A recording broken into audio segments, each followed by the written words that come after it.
This is the week 1 training tape. We've all been in at least a scrimmage and possibly 2 games now, so we're starting to get into the meat of the season. And I do want to commend you on one thing, your overall hustle and your attention to detail and the way that you've been officiating these games, no matter what level, is very good.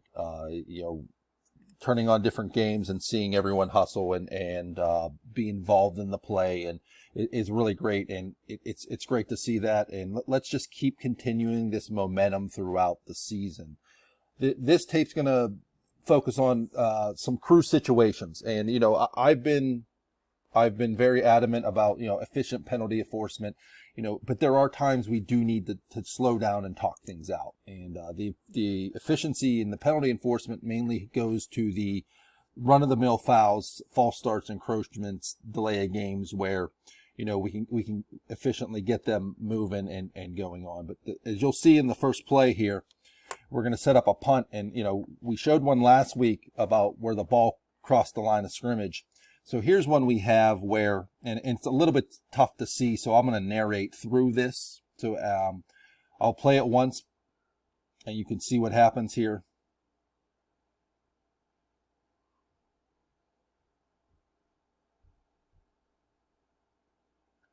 Okay, so let's go back and talk through this play here. So we have a punt that it's a short one, okay, and I'll stop it where it lands.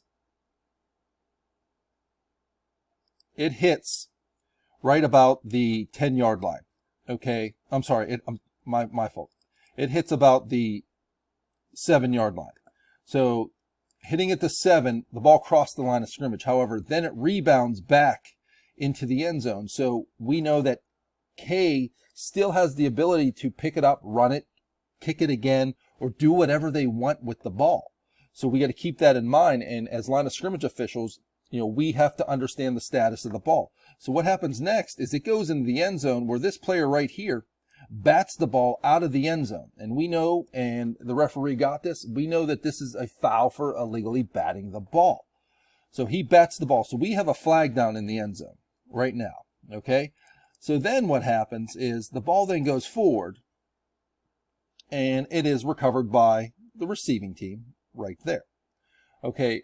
So what we have to understand in this situation is the receiving team has options in this play because, yes, we have a foul in the end zone, which the result of the foul is a safety, okay, because it happened in the end zone. But we also have to give them the option to take the result of the play, okay? In this case, they could decline the penalty and take the result of the play. And, take the ball 1st and 10 at the 13-yard line or 14-yard line. So this is where we just have to take a moment and slow down in a situation to see whether or not is there options to the receiving team that they may want to take. Listen, a lot of times they're just going to win and take the 2 points and get the ball back.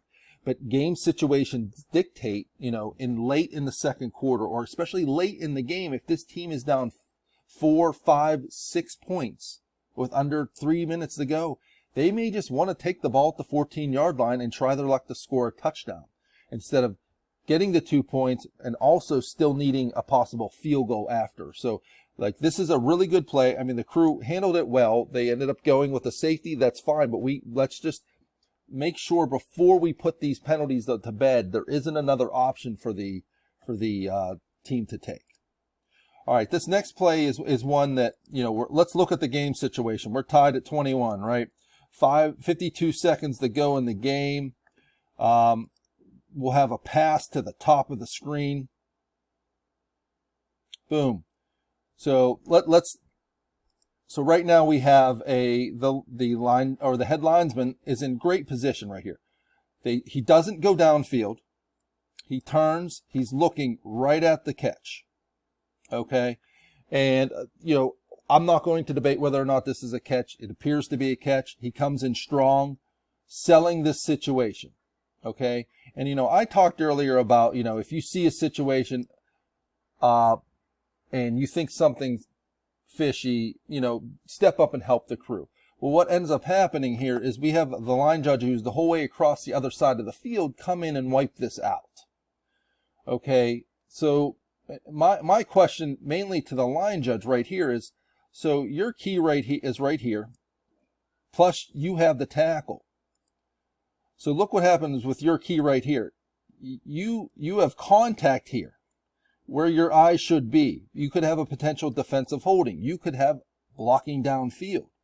Then the ball goes in the air. My question is, why are we looking the whole way across the field and, in this situation to come across and wipe this out? Okay, that's the first question I have. The second question I have is, when we do situations like this and we come across and help the crew, we have to be 1000% that the call on the field is incorrect and we have to help them. It is not apparent, nor is it, obvious that there was a situation where this play was done incorrectly. The third situation is they end up going with an incomplete pass. If you are the calling official and that is your key, okay, and in this case it's the head linesman at the top of the screen. Even though the person comes across the field and wipes it out, if you're 100% sure that person's wrong, that was your call. You tell them that we're going with a catch. Okay, we explain the situations to the coaches.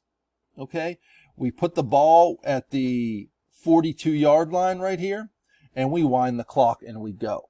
Okay, our goal is to get the play right. Okay, so I appreciate the fact that we're trying to get the play right, even though we're across the field and such. But you have to have that feel when to interject yourself into the game and help your crew out in those situations. All right, this one a lot has to do with mechanics on kickoffs, and we talked a lot about this at the clinic. A lot of scrimmage officials, we're moving. Look, we're already moving forward, okay, and the ball isn't possessed. Okay, we need to, if we're gonna do this, we need to run up and stop and allow the possession to happen.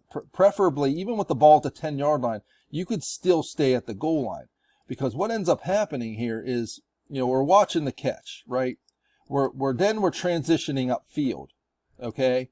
And then let's take a look at, I'll run the play through, and you can see if you see any weird situations. All right, so we see that. Now, what ends up happening is we're going to watch the block right here on that defender right there. So block right at the point of attack, you saw that pull. Well, guess what? We're already too far upfield and we're blocked out on that mesh point. Okay. Number two, I would hope that the referee has transitioned over to potentially see that too. That's where he should be looking. Okay. So there's a hold right there. Now, I can't see the line judge's mechanics at the bottom of the screen, but watch what goes on with these two players right here. We have a overpower and then a pull, almost a pull down. That's enough for a reverse takedown, essentially, because he just pulls the momentum of the defender right through. So there's a situation where we have two holding fouls, and I think if we're a little bit more still, instead of worrying to run up and get upfield too quickly, that we catch these fouls in these situations. Okay, next play, we're going to have a goal line pylon play, and really good mechanics by the line judge at the top of the screen. So we have one of those scrums that we all hate. And watch, you can see already the line judge is coming in, and he's not putting his hand up, nor is he signaling touchdown yet. He's coming in, running in to see where the play is. He finds it and goes up for the touchdown. And that's great mechanics here. If I'm being a little bit nitpicky, I would suggest that don't run down the goal line. Stay in the field of play a little bit, because if you're short, you're going to have to take a step into the field of play. But this is a great job. He waited till he came in to find out where the ball was. He didn't do an early signal. He went up and did the touchdown signal. So this is a great job here by this line judge. Now, let's look at this situation. 21-24, we're in overtime here, okay? we know we're snapping the ball probably at the 5-yard line. So if the play is going to our side, we need to get to the goal line. Okay, so we have a sweep right here. So right when you read that sweep, if you're the line judge at the bottom of the screen, we need to be hustling to the goal line.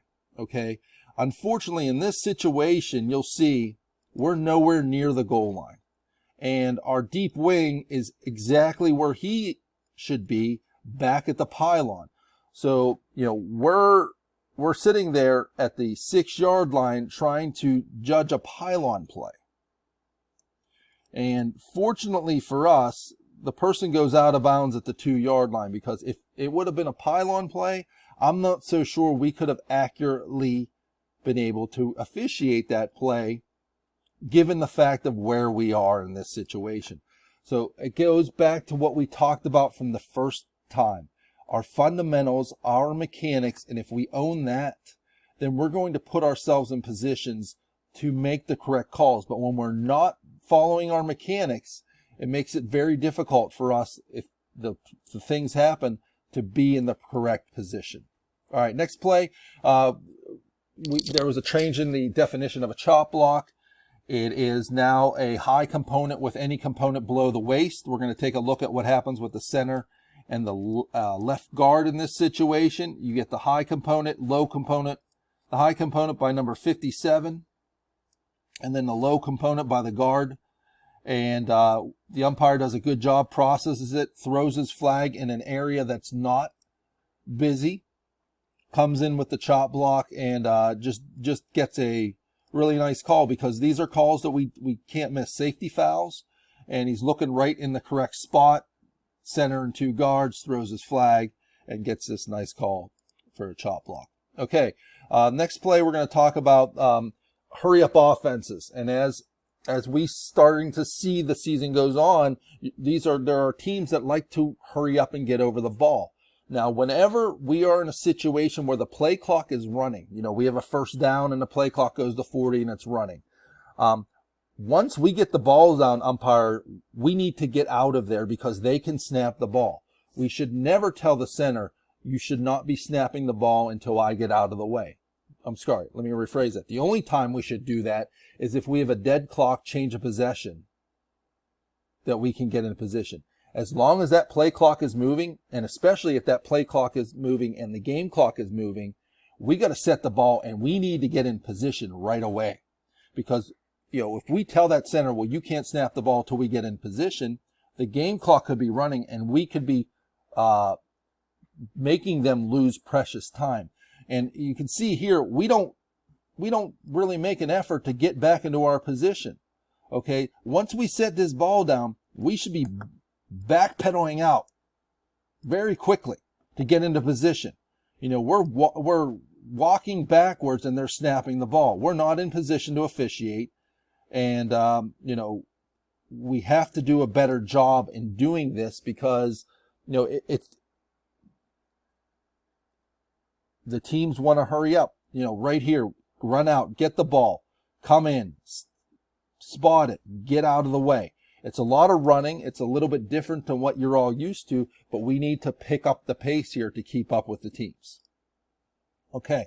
This play, are we looking where we should be looking? So we're going to take a look at the block by this player right here. And if we're looking at our keys correctly, our referee's over here looking at this tackle. So if you're the head linesman, that's your key right there.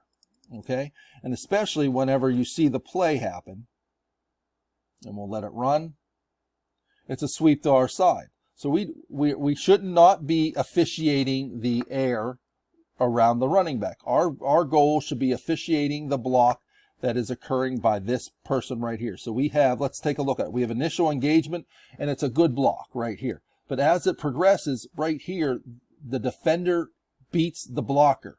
Now, I can tell you, I can't really be 100% sure if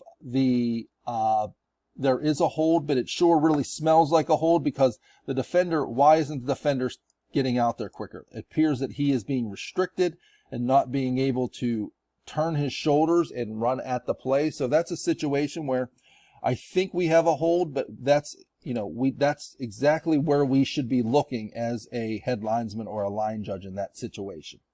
All right, this next play, we're going to take a look at the block by number 4 right here. And let's take a look at our keys again. We have trips to the right side. So the referee is on the right side, should be officiating this tackle. The head linesman should be officiating this tackle.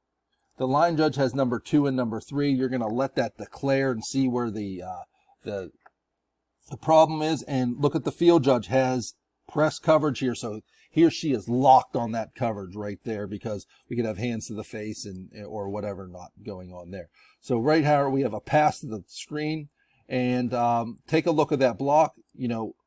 That our eyes should not be right here. We can process that catch using a little bit of our peripheral vision, but let's take a look at here. That number 4 is in good position right here. But now watch what happens. The defender tries to shed the blocker, and right now the defender's beat. So the only thing the defender can do is really push him, and they continues to grab in that situation.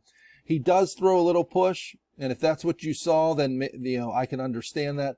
But to me, the way this play develops, we do have a hold in this situation, because that defender, there's just too much of a grab by that offensive player to have it. But that's where we should be looking. And depending upon what's going on with our deep wing may be transitioning here too. Okay, now if your number 1 receiver is downfield and they're tied up right here, then that's where your eye should be as a field judge. But let's keep looking at our keys, and let's process all this in these situations. All right, this is a situation where we just get great officiating by the head linesman. Okay. He doesn't give up on this play. So we have a long run, and we're watching the runner, and we don't need to be watching the runner, and that's what the head linesman does. He takes his eyes off the runner and officiates the play. So look at this block right here. You can see his head looking up here and officiating this play right here. And watch what happens. That shirt grab. And, great hustle by the side judge at the top of the screen, but we get a nice holding call right here, because good block right here. We have good initial position, but the moment that runner beats him, you got to let go. And you could see that shirt grab and see that little bit of a tug, and we get it right there. And that's just really good officiating by the head linesman in that situation. All right, these next couple plays are illegal formation, and for the most part, we want to put the receivers where they want to be. But in this situation, we're snapping from the 47 here. We have 1, 2, 3, 4, 5. Okay, and this crew gets it. You can see it right here that he's signaling here. But so if this player was lined up maybe a yard up on the the 46-yard line, then we could put him on the line of scrimmage there. But in this situation, he's 2 yards off the line of scrimmage, and we do a good job putting him in the backfield. The next part of this play we have is a kick catch interference. So we know the rule here is the kick returner should have a clear attempt to make a catch on the play. So he's running up, and there's contact right here, right before the ball. And we're in good mechanical position to see this. So I'm just wondering if we just didn't process this correctly or not. But this is a foul for kick catch interference, and because he was obviously offered the opportunity to catch the ball. All right, this next play, another illegal formation. Now this one, we're looking at this tackle here. And if you look at the top left-hand corner of the screen, this is play number 16. So this might be the first offensive drive by this team. So, if we, and I took a look at play number 17, and that tackle is up. So you know what that tells me?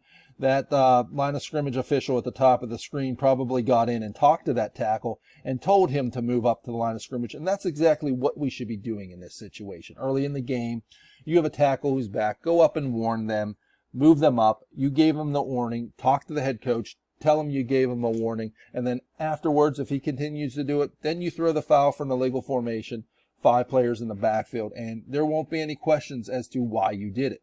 So this is a good job and good judgment by the crew not to call it here and to talk to the tackle. Next play, another situation where we have an obvious 5 in the backfield, right? Obvious. 1, 2, 3, 4, 5. We can't really put any of them where they need to be. We can't put this person on the line of scrimmage. He's too far back. So, enough on the illegal formation, but that should be, as line of scrimmage officials, part of our routine as the players come out. All right, this next play, first I'm going to talk about hurdling. Okay, hurdling, the reason we have the rule for hurdling is for players not to run directly at an opponent, try to jump over them, and then get flipped over and land on their head. Now, if they try to jump to the side or a tackler is diving at them and they jump over them, it may still have a foot or two on the ground. We don't want to be technical with this rule, and this is a situation where we do get a flag for hurdling, but the crew does a good job to pick it up. As you'll see at the top of the screen, the runner will run up, and then as he's going towards the out of bounds, he jumps, and then the defender kind of dives and tackles him out of bounds. This doesn't jump out to me as a foul for hurdling, but and I can understand maybe why the officials threw the flag, but most importantly, the crew got together, talked about it, and got the play right. So I commend this crew in this situation to get it. All right, a couple roughing the passers. So roughing the passers, we have a couple categories. Obviously a late hit, a significant blow to the head is a foul for roughing the passer. A defender driving the quarterback and then landing on top of the quarterback with his full body weight is another situation where we have roughing the passer. But here's a situation where the quarterback is throwing a screen pass, and the defender with his left arm goes and hits the quarterback's arm, and the right arm is just on the mask. Okay, nothing significant. Maybe there's a little bit push to the face mask, but I don't see this in this situation as a significant blow. So I don't think this is a situation where we'd want roughing the passer called. Now, if the left arm comes through really hard and does, instead of making contact with the arm, makes contact with the head, then I could support a situation where we would have roughing the passer. But in this situation, I don't see the right arm doing a significant blow. I just see it up on the mask, maybe a slight push, but let's not be uber technical in this situation to call roughing the passer. Now, this is a situation where there is clearly roughing the passer, and the referee does a good job in calling it. Let the play run through. So you could see it right there. There's a blow to the head by this player, right there. Comes in. It's not real late, but that dip of the head and the contact with the head is enough for roughing the passer, and the referee does a really nice job getting it. Okay, a couple defensive pass interferences. This one is a good no call. We talk about bang bang plays. So bang bang means the contact by the defender through the back of the receiver happens simultaneously with the ball arriving. And we're going to take a look at the matchup. I think it's right in here between these two players. Nope, I'm wrong. It's right with this player. So let me rewind it back. We're going to coming across the field, and this would be, as the play develops, it's the wing official that comes in, but the contact occurs right, you can see it, you saw it live. I'll slow it down, you can see it even better. The contact occurs through the back right as the ball is arriving. If it's a tick too early, guess what? It's bang bang. This is really good judgment by this crew in this situation not to call foul for defensive pass interference. Now, on the contrary, take a look at the play here, and we're going to take a look at the matchup by number 17 right there. He's going to come inside. The ball is going to get thrown to him, and you could see that it's early, and it's good call here by the field judge. Now I'm just a little curious, did the field judge or side judge not know that we were supposed to be back in position because they're moving while they're throwing it, and they get the call right, But, you know, I'll slow it down. You can see the difference here. The contact's happening here. The ball's here. Definitely not bang, bang. Good early contact foul playing through the back by this crew here. Okay.